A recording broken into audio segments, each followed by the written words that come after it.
Ladies and gentlemen, get ready for combos. Let's see how long the opponent lets us do cool things. Triggers. What is happening? Commanders. In my opinion, the most broken deck you're gonna see.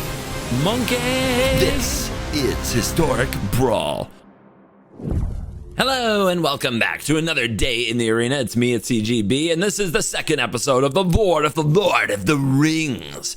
And because I don't have a fancy little intro made yet, I'm going to remind everybody of the rules. So this is a quest, an epic quest, to be the one in best of one who is the Lord of the Rings. The rules: I must win one game with every single legendary creature in Lord of the Rings Tales of Middle-earth as my commander in Historic Brawl.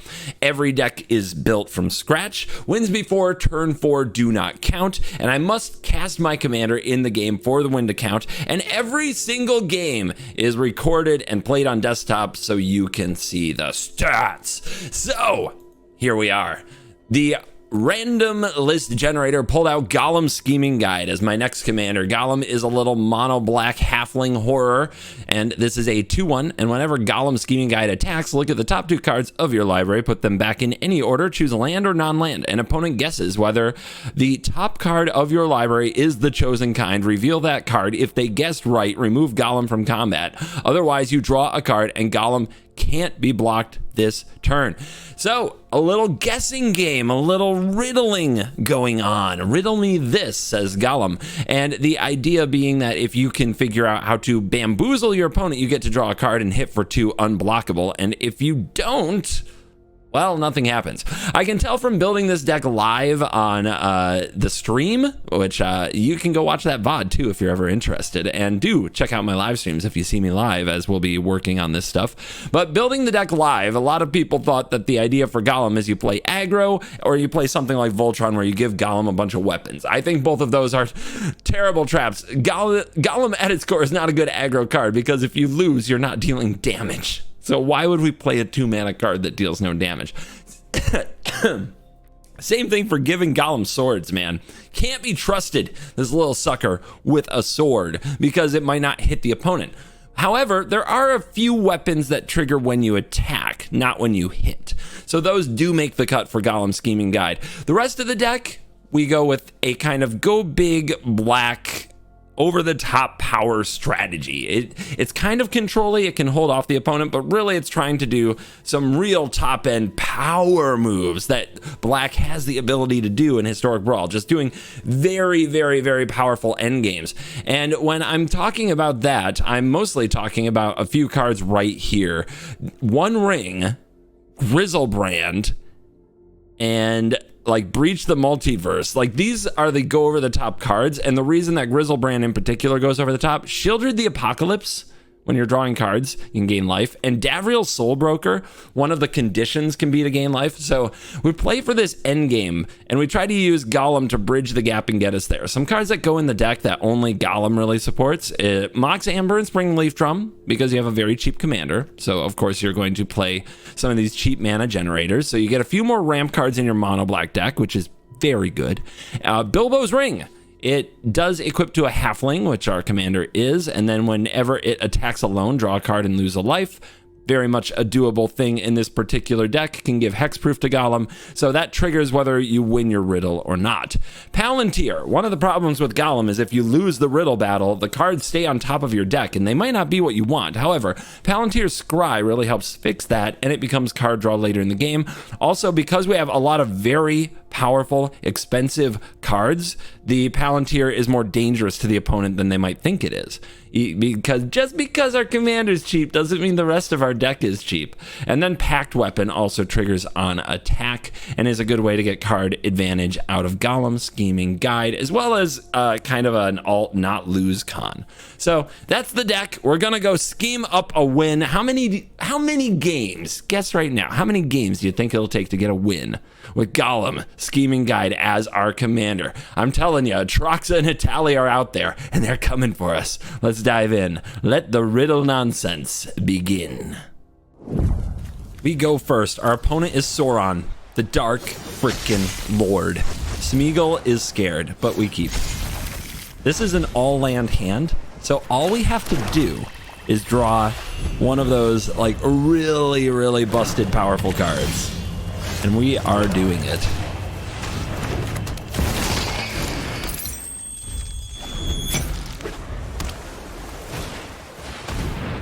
Cold Steel Heart. Cold Steel Heart. Blue? They went blue. Good taste. Let me read this. When it attacks, look at the top 2 of your library. Put them back in any order. Choose land or non-land. An opponent guesses whether the top card is the chosen kind. Reveal that card. If they guessed right, remove Gollum from combat. Otherwise, you draw a card and Gollum can't be blocked.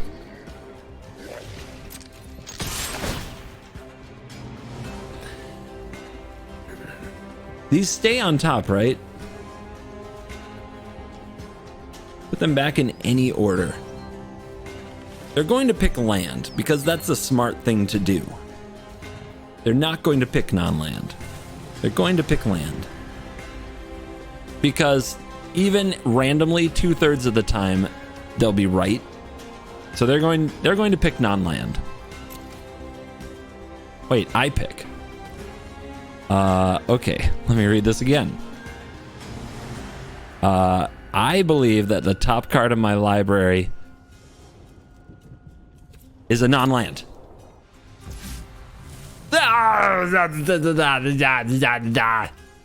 Wrecked. Alright, that's fine. I'll just play this past the turn.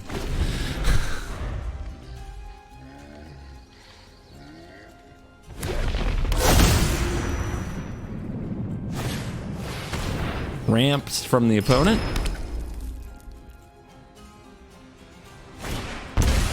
Relic from the opponent.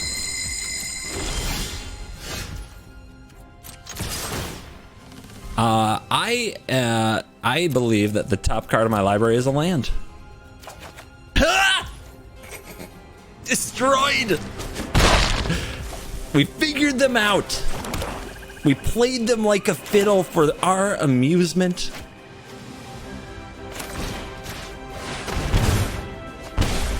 Trixie Hobbitses. All right. How does it feel, Dark Lord? What the heck, Soul Diviner? How does it feel? Do they have to have a creature for this? They have to pay 2 life. I'll just take their card advantage. We have a Fatal Push for the Diviner.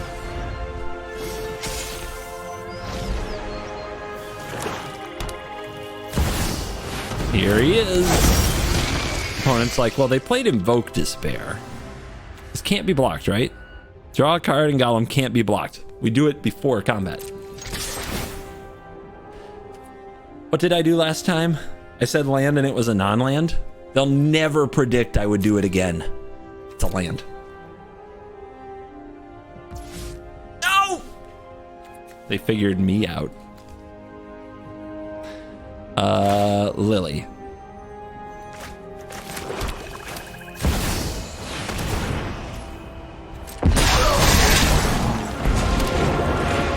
Sorry, Smeagol. My army will envelop this world. I really want to Dreadhorde them. And you're not. You did enough. You drew 1 card, and now you're just making me look stupid.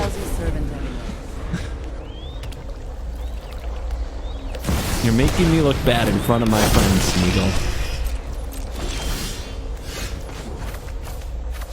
Dude, we're winning by a freaking mile. This looks like This is insane. Toy.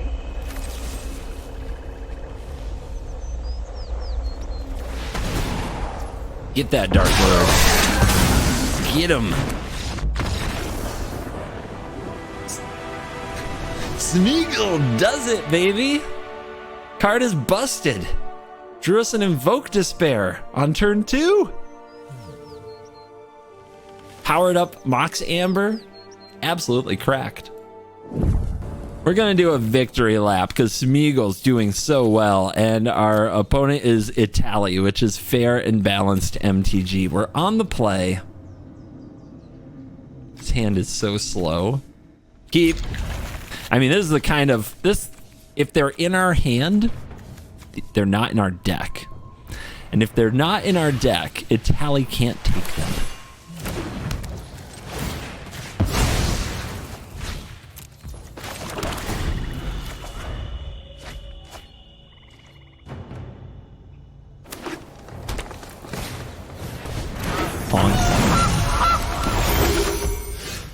Good card, Dark Ritual.